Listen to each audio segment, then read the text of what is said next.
Okay, next. They just appeared behind me. I'll hand straight over, but I've got another wonderful two guests, two from here. We have Erin from the Shoreham site and Charlie from New England who've worked hard to get together. We've got Laura, who is from Holland Road Baptist Church in the Brighton Town Centre. And, well done. I know there'll be a few other Holland Roaders that are here. And also we have Rachel Wilson, who is from the New Frontiers Eastbourne Church. So I'm not going to steal your thunder, but we're so grateful that you've come and going to share with us. It's such a privilege to be able to interview these two wonderful ladies. So I've had a bit of time to talk to them, and their stories are just phenomenal. So I'm so excited to hear what you guys are going to say.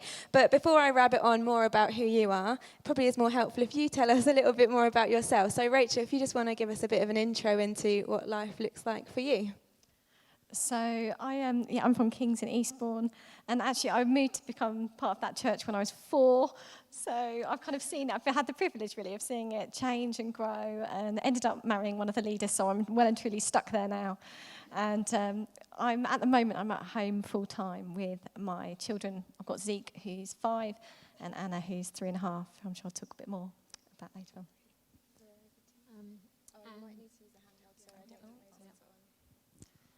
So I live in central Brighton with David, my husband, and my 3 children, who are Lila and Amy and Jonah, and they are 8 and 6 and 2. And I'm working a few days a week as of fairly recently and recruiting a team at the moment of creative people. But I've been in Brighton for about 10 years. I grew up in London, and I've been at Holland Road since I moved to Brighton about 15 years ago. That's great. We've been hearing a lot today from a whole range of women, stories of their lives. And it appears that often we really realise God's strength in some of the more difficult times in life. And we know that you've both had various struggles through your journeys. I wonder if you could just tell us a little bit about those. Rachel, maybe you'd kick us off. Yeah, so like I said, I've grown up in Eastbourne, ended up marrying Andrew 10 years ago now, which is crazy. And we kind of had really a plan for our lives, quite a clear plan. And ended up, because I went to uni at Sussex, actually, in Falmouth, and ended up and did an internship after there. So I studied international relations and development, and then did an internship in Washington with IJM, and which was amazing and brilliant. So we kind of had always assumed that we'd be in ministry together, or go abroad, be involved in something to do with human rights, and that Andrew would preach or write or whatever. And God spoke to us really clearly to stay in Eastbourne, which I am so grateful for now, looking back, and at the time it didn't make sense.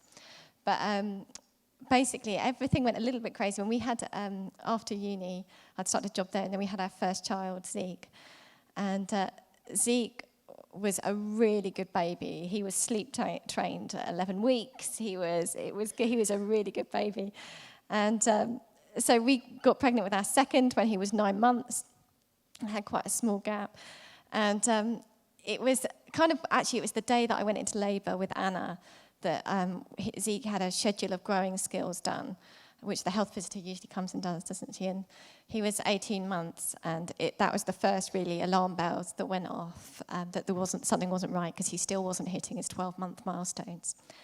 And as time went on, he seemed to catch up. Things seemed to be going well. And then it was like he hit a wall at 2.5. And he then reversed through his milestones and lost the ability, lost speech, lost play skills, eye contact went. And week by week, his skills diminished and just kind of went into reverse, basically. And that's what I'm going on here. But at the same time, our little girl started having seizures, and she was 1, and having several quite regular seizures.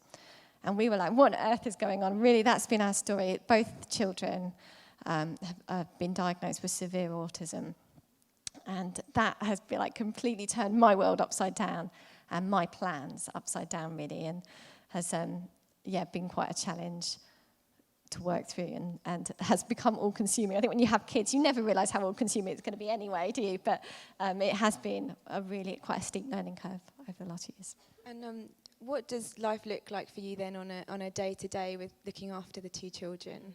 It's easier this year because he started school, but autism affects every part of their life. So he starts the day somewhere between 3:30 and 5 in the morning, and he's up, and he's quite hyperactive. And he doesn't have a long concentration span, and he's just started to play independently with trains and things, but up until now hasn't played. So it's been quite full on in terms of needing constant support. Our little girl has the same form of autism, where she'd hit 2.5 and also lost all her skills, basically. And she is just coming out of that. But they both need one-to-one support pretty much the whole time they're at home. So to take them out anywhere, I need to have someone else with me. So I can't take them to the park or out on trips by myself. So that's been quite a challenge. I've had to receive loads of help, and that hasn't come naturally. That's actually been quite a challenge, to be the one who's kind of asking favours or just being the recipient of help rather than the giver. And Laura, coming over to you, you also have had to walk through some quite difficult things, not quite the same as Rachel, but yours is more of a story to do with loss, isn't it, and bereavement. Can you tell us a little bit about your story? Yeah, I mean, I suppose like Rachel, you kind of have a plan for your life and everything's very straightforward. And I had a very happy childhood and very happy family life, and I got married quite young. And a few months after I got married, I went back home to London for family Christmas, and I had 3 younger teenage sisters, and we had a very happy family Christmas. And that night, my dad, who is 49, and he had his dream job. He was head of heritage at the BBC, and very happy stage in his life. He had an asthma attack, and we tried to revive him, and we couldn't. And by the time the ambulance arrived, he'd died. And that was, that taught me, and this has come up again and again today, hasn't it, that we have no idea what's around the corner in our lives, but that doesn't mean that God doesn't know what's going on. And it was, you spend the next month in shock. I remember coming back down to Brighton, just staring at a jigsaw for about a week, just trying to work out how to function. And David and I were sorting out all the funeral arrangements, telling everyone. There was a huge shock, everyone who knew him. I mean, his funeral was an enormous witness to his faith. We found he had coach loads from the BBC come, all these bigwigs and all the receptionists. He was the life and soul of the party. He knew everyone. And we found a piece of paper that he had written, which we knew nothing about. He'd written a book recently for HarperCollins Publishers, and it was about to be published, and they'd asked him to fill in a questionnaire. And some of the questions on it, one of the questions was, what has life taught you? And he had written, Jesus is at the center of everything. And it said, how would you like to be remembered? And he said, as a person of faith and joy. And it said, what would you like on your gravestone? And he'd written, I am the resurrection and the life. And then there was one other question, which was, what would your motto for life be? How would you sum up what life has taught you? And he'd written, don't look back, look up. And that I took that, and as the years go on, and this was 14 years ago now, this has sunk so deep into my heart that, we all have a tendency either to look back or to plan for the future. And I've always been quite a present-minded person anyway, but I think at that point, when I realised that we have no control, we have no idea what's going to happen, we just have to rely on God's grace and favour for the day, do what's in front of us. And the only way we can do that is by looking up. And at the time, I remember a few weeks later feeling like this. I had this kind of picture of a stone being dropped into the sea and falling silently to the bottom of the ocean and kind of lodging there in the sand. And nobody could see or hear, but that had happened. And I knew that that's what it felt like for me. I had this stone that would always be there. And in a kind of comforting way, not a horrible way, but this was a marker in my life. And then move forward 10 years, and the girls were born and were complete delights. And so we just assumed we'd have another one, and I got pregnant, and then I had a miscarriage fairly early on. And I knew people had miscarriages, but nobody had ever told me that with a miscarriage you give birth, you know. And that was a painful experience, and no one really knew about it. And we don't talk about these things. And it's so great that there are organisations like Alternatives who are there for people who have been through miscarriage or abortions. And there'll be many of us here who have experienced that or know people who've been through that. And it was an issue for Dave as well, because I think we talk about these things like they're women's issues, but they're men's issues as well. And the men often have fewer people to talk to. So then I got pregnant again, and this time I found it really early on, and it was identical twins. And I told everyone, and I had 7 weeks of being a complete shock, having no idea how I was going to cope with this. And then David had to do a funeral for a stillborn baby in our church. And after the funeral, it was this couple. I mean, they were amazing in their deep faith through their grief at that time. And Dave came from the funeral to the scan, and we were beyond 12 weeks. You know, we were kind of feeling fairly relaxed about it, and discovered that neither of them had a heartbeat anymore. And the first thing I said was, "Oh, I'm so stupid for telling everyone."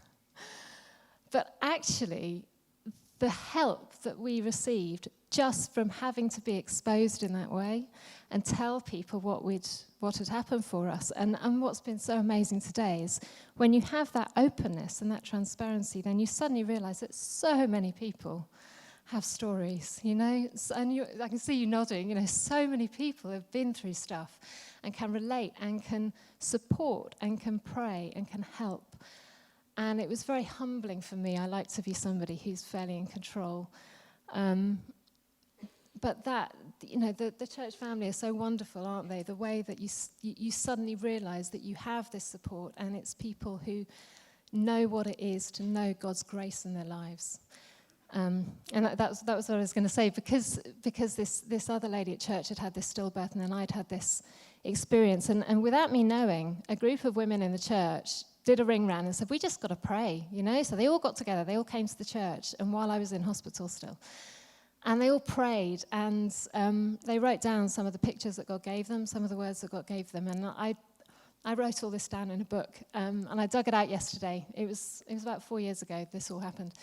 I dug it out yesterday, and I read the pictures that had been given. And one of them was that same picture of a stone falling into the bottom of the sea. But she'd put in it, the stone falls, but there are ripples on the surface, and they're ripples of grace. And that was so powerful to me, just reading it yesterday, that actually these things happen in our lives, but there are ripples of grace that extend out from that. And that's what God can do. We don't have all the answers, but he can do that. I'm sure you'd say the same thing. Yeah, absolutely. And I think you I kind of grew up really with that.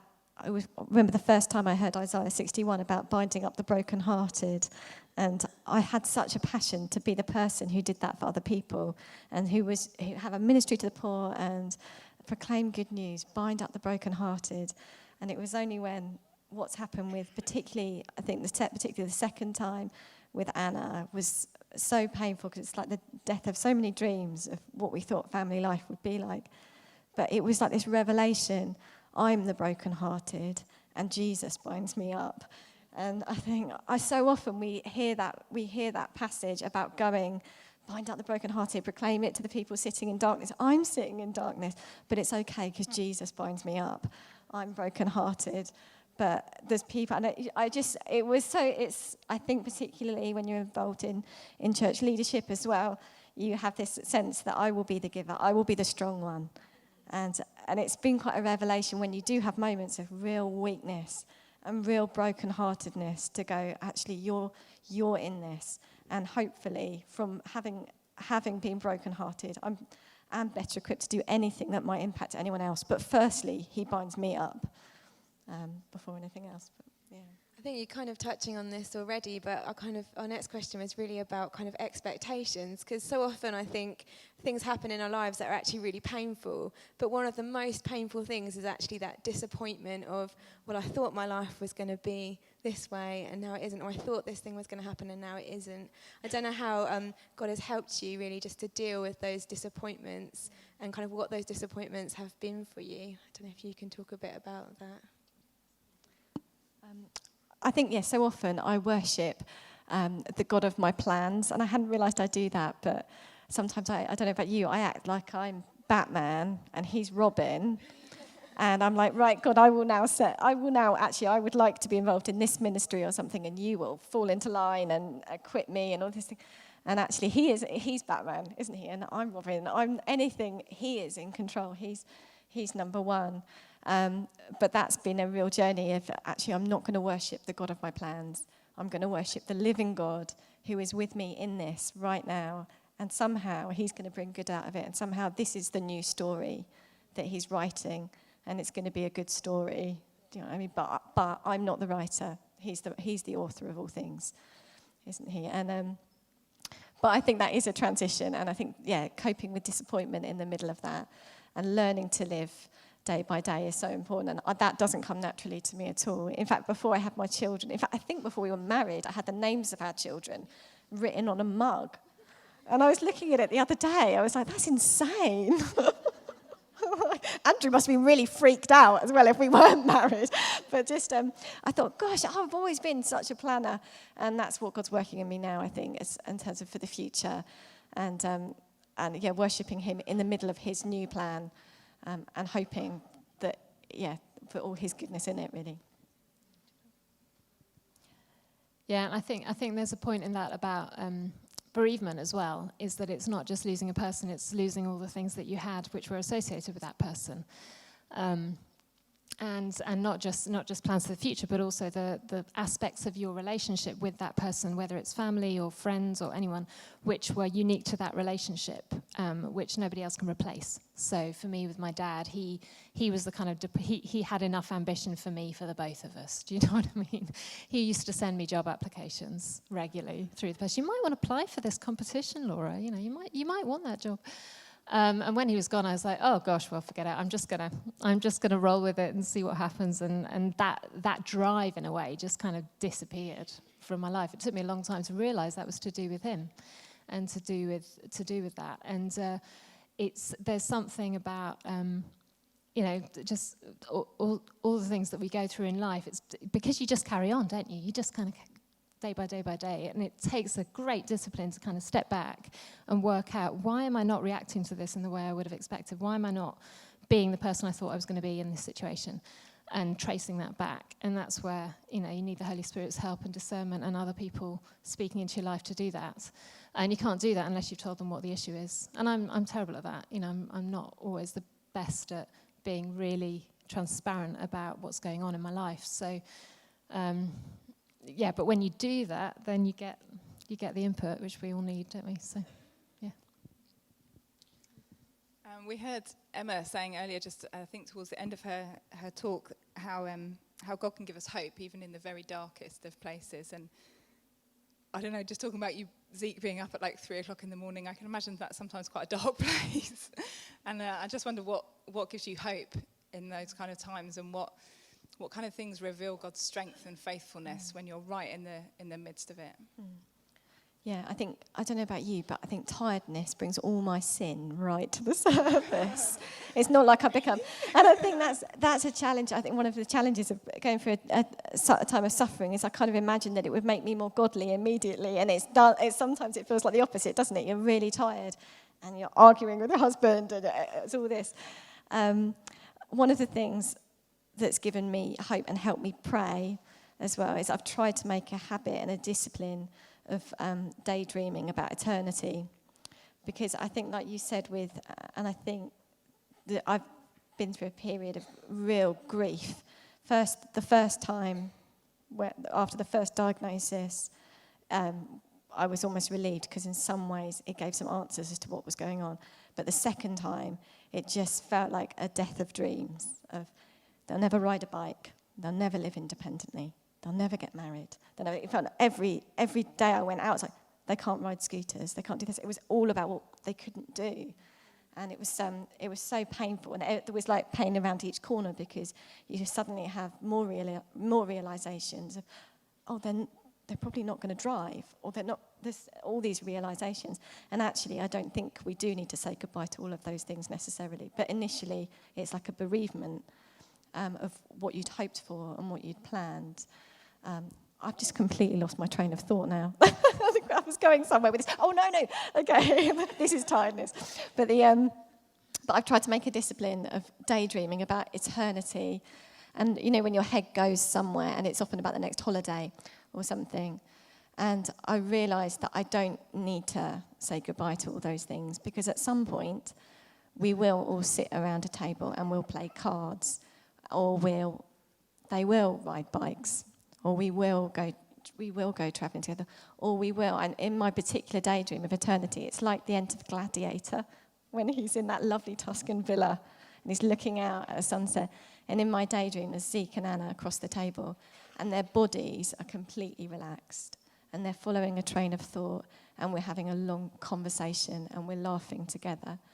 And I'm convinced that eternity holds that. But also that helps me pray and have hope for now, because sometimes I find it hard to know what with them to pray for, because it's so bound up with who they are. It's hard to pray for healing sometimes. But I can pray for that picture of eternity to be fast-forwarded. And I can pray for an increase of his peace in them, an increase of his government in their minds, an increase of his love, his security, all those things. I can pray for gradually that picture I've got of eternity to be fast-forwarded into the now, for his kingdom to come on earth as it is in heaven. Isn't that that's my hope for them. So when things are dark, and there have been dark times, then that picture has really helped me. As well as just God's grace is amazing. And I think sometimes I've prayed for things and he blesses you in departments that you think, what? Why there? Like sometimes his grace comes and I think, I don't know, we were massively blessed. In the middle of it all, I was praying for Anna's development. I'm thinking, come on, God, why am I not sitting here? And we were blessed with an amazing house.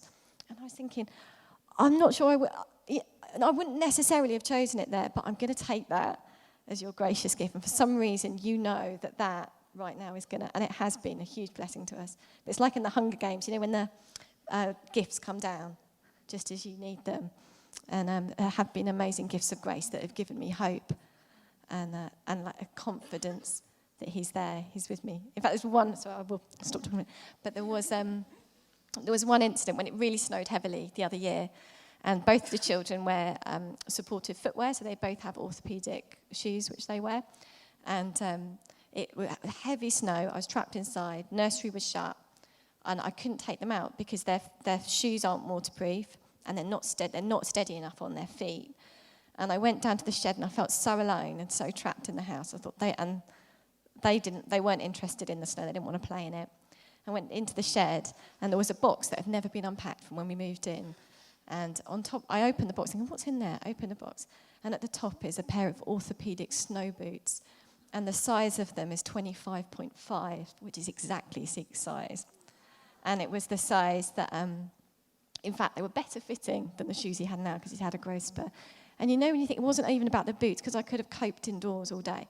It was just so clearly God in the shed then saying, I'm here, I am in this with you. I will provide all you need. And just those boots have been amazing. We've just kept them as kind of like, oh. And they were hand-me-downs from a little boy who had the same condition. And I'd just forgotten about them in a box that was never unpacked. I think, thank you for your grace. Thank you.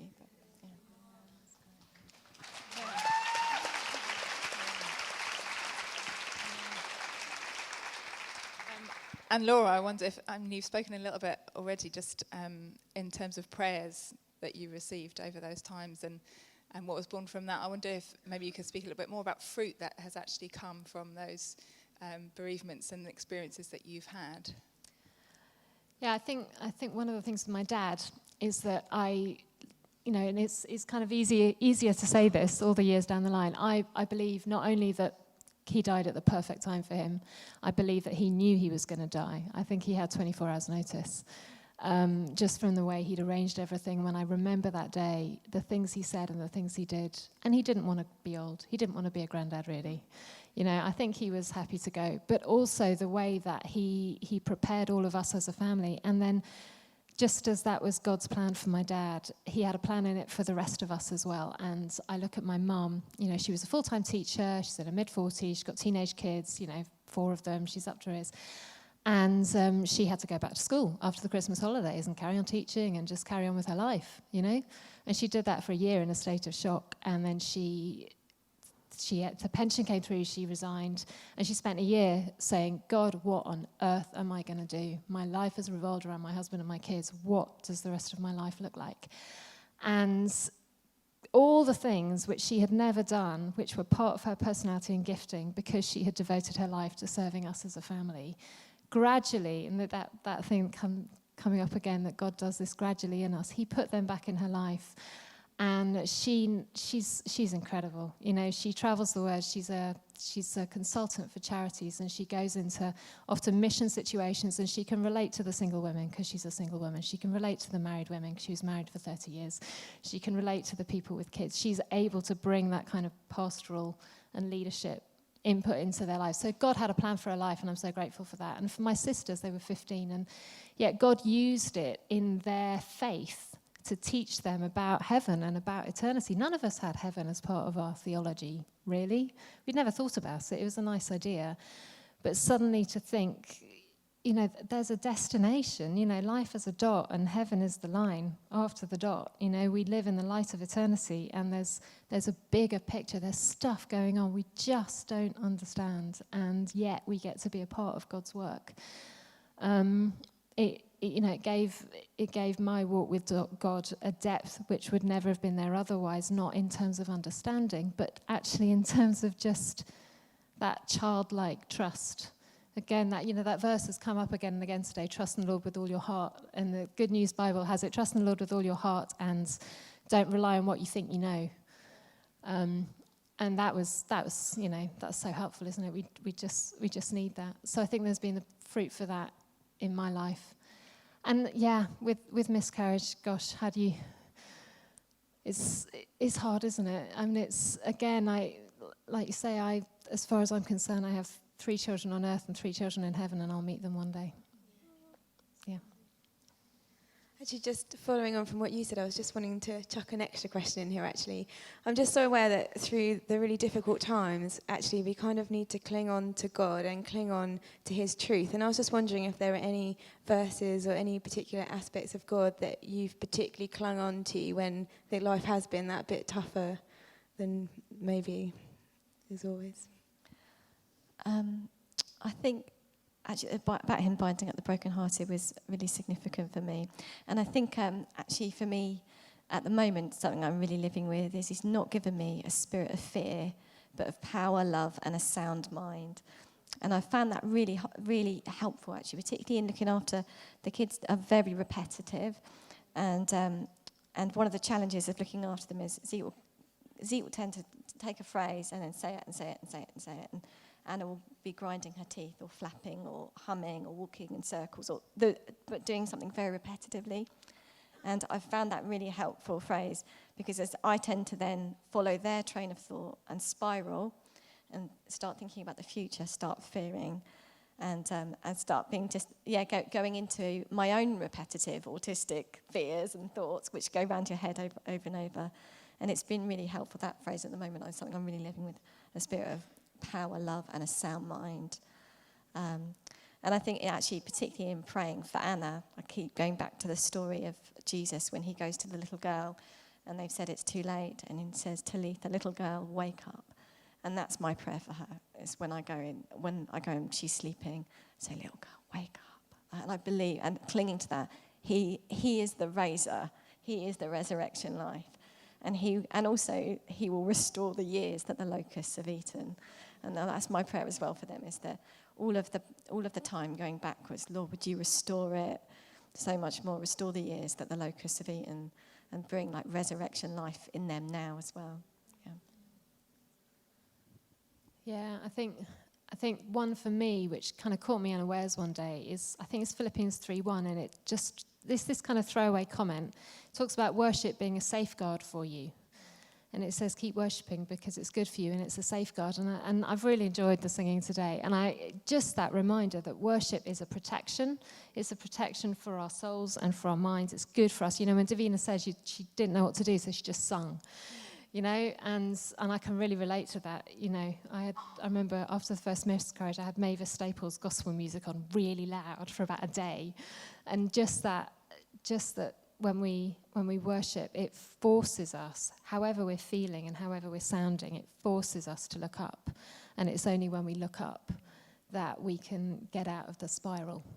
And the internal conversations, and actually the lies as well, like Davina was saying, you know, the lies that we start believing and then start affecting our behaviour. It's a way of cracking out of that, yeah. I know that you both have husbands that are really involved in church leadership and both part of thriving churches. I just wonder how people have supported you over these times, how you found that helpful, maybe sometimes unhelpful, and maybe if there are people here today that would have friends in similar sorts of situations, the kind of things that can be most supportive to people that are going through real difficulties. Either one of you. I think it's something that I've found really, we're part of a really supportive leadership team, and we've also got another eldership couple on the team who've got a child with Down syndrome, and that was a huge blessing to us. They moved at an amazing time for us, and they've been a real blessing in terms of leadership, because they've really got a heavy awareness of everything that we've kind of faced. But I think in terms of people, helpful things that people have said and unhelpful things, I think just when people are going through a time of pain, isn't it? It's fine to just go, that's really hard, and not to use the words at least, but just to cry with people and to go, God, that's really hard. I really appreciated that. Even more than people rushing in with answers or anything, just people crying with you, going through it with you. I've had an amazing experience of that really at church. That's been so good. And I think in terms of advice for people, do you mean advice for people who are going through it, or so much for people who are watching? Yeah, I think that's a really good place to start. Is just crying with people, and kind of waiting with them to get to the next stage as well, letting them grieving with them, waiting for them to get to the next stage, to walk through the next bit really with God. But yeah, I think, and then people have been incredibly supportive to us. We've had a really good experience of that, to be honest. But I don't know about you. Yeah, Holland Road were amazing. I don't think we ate for a month. I don't think we cooked for a month. We did eat quite a lot, actually. My friend Lisa, this is the other thing I discovered when I read this book the other day. She just, as soon as she heard, she made a massive fish pie and came around and said, I'm like a Jewish mama, I just cook, have pie. And she just kept giving us pies. And I'm all for just incredibly practical support that doesn't ask for any emotional payback. So doesn't require you to confide. And I think partly because I've got, with my sisters and my mum, I have that kind of very close network. You know, I've sometimes found that in order to be vulnerable, I've needed to come away from the church, actually. And I've found the CCK Women's Day quite helpful over the years. I actually came to one of these when I was in that period when I knew that I was pregnant with twins. And I sat over there and I just cried for the entire day. And no one knew me, so it was fine. But there's sometimes you need to get out of your situation as well, and the people who enable that, I've really valued the people who've taken our kids and who've encouraged me to just get space. That's been really precious. And finally, it would be great to talk a little bit about the future. So my kind of next question is to you, like, what do you see as being kind of the next few years? What do you see as the next step? How do you feel about that? What do you feel God's speaking to you about in it? So a few questions to go on there. I don't know, who wants to kick off? I think for us, like, the future is really quite unknown. Both of our kids are in the special school system, and that's been a massive blessing to us because they're so well equipped and have such a love and amazing time and resources really to help them. So my little girl starts school in September, and I have no idea really. It's a real step into the unknown really for me. It's quite an odd thing, and I've taken a real back seat in terms of leadership, and it's been like we've called it the survival zone for the last couple of years. And the thing is, I guess for that, you never know when you're about to enter the survival zone again, do you? I'm trying to. So one of the things I've tried to learn is that, like in Joseph, about storing up in times of plenty. Because I found when Anna's been in hospital or when things have really been chaotic, you're not doing Bible studies and you're not feeding yourself. You're living off what went in before. And a lot of your spirituality at that point is just going, help, or just kind of reading the Psalms, but you're not. And I think I'm really wanting to kind of store up in times of plenty. And I think I'm hoping that that's going to be a time to do that. But I think, open to God, I've been completely submerged within the world of special needs, to be honest. And I've got a lot of friends with kids with special needs and a lot of broken-hearted people around me as well. And so I'm just kind of looking and say, God, where are you going to open doors in that world as well? Yeah, I think I just echo that thing about there's different seasons in life, and there's something about kids, you get so immersed in the season that you're in, it's quite hard to imagine that there's going to be a next one.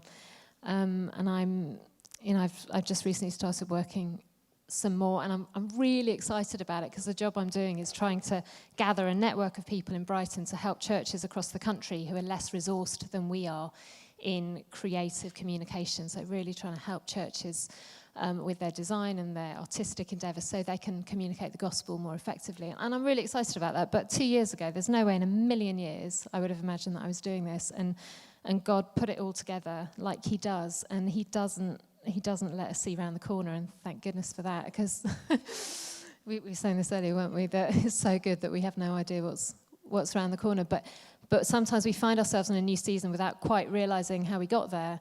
And I talk to friends whose children have all suddenly left home, and they just say, well, where have they gone? What do I do now? You know, and just that reassurance that God isn't surprised by those things. He does reveal his plan, but only at a pace we can cope with it. Yeah. Just wanted to check that before I outed Laura on something that she didn't want to talk about.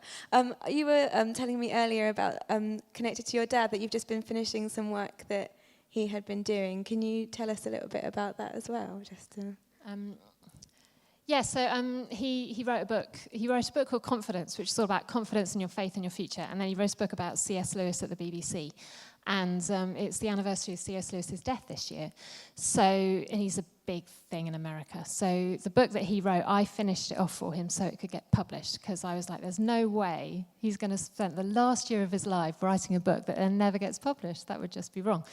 So it did get published, and they've just turned it into a radio play, and they wanted to make a documentary about it. So I had to talk about my dad in front of a television camera, which is really weird because this is the second time I've talked about it, and the other time was in front of that television camera. But so if you see a book called C.S. Lewis at War, then my dad wrote it.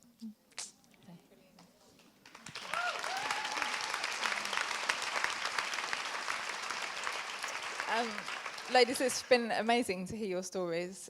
We've heard all day stories of encouragement, of just God's strength through our lives. I wonder if either of you have got just some last words of encouragement, if anyone's really relating to your stories today, just to build us up again in our faith as we come to the end of these sessions. I think one of the things I was thinking about is you never suffer alone. Not only do you go through a period of pain with your father and with hopefully your church family around you, but also I just felt like with what Joel was saying about worshipping your way out of prison, that really impacted me. And I just thought that is so true, because I think in that moment you're also not alone, because you are watched by principalities and powers. And sometimes you don't know that, and it can feel like you're going through a pointless period of suffering. And I found that particularly with sleep, actually. Like in some ways that's been the most frustrating thing, because it's like, this is so pointless. And actually, even when Anna was diagnosed with the same thing as Zeke, I was like, God, was it not enough? Did we not learn enough the first time? What's the point of having two rather than one with the same condition? And And I think that is a real roadway to despair when you think it's pointless, actually. And I think there isn't anything like pointless suffering. I think it is purposeful and painful. But I also think there's a time to grit your teeth and worship God in the middle of the prison. And with what Joel was saying, worship your way out of prison. I think you are being watched by principalities and powers, and there is a spiritual element to every type of suffering. And just to have a confidence that this is storing up something for eternity. This is storing up something for here. And I won't be tricked into thinking this is completely futile, completely pointless, and completely without purpose. Because there is a plan in it, there is a purpose in it. And ultimately, it's like the line of that song, isn't it? The first and the last word will always be his. And I kind of think that with my kids. I think the first word was his and the last word will be his. And ultimately, basically the whole gospel is summed up in 2 words, which is he wins, isn't it? He wins. The ultimate, he wins. And not to lose sight of that, really, in the midst of it all. Should we give these ladies a big hand? They've been brilliant, haven't they?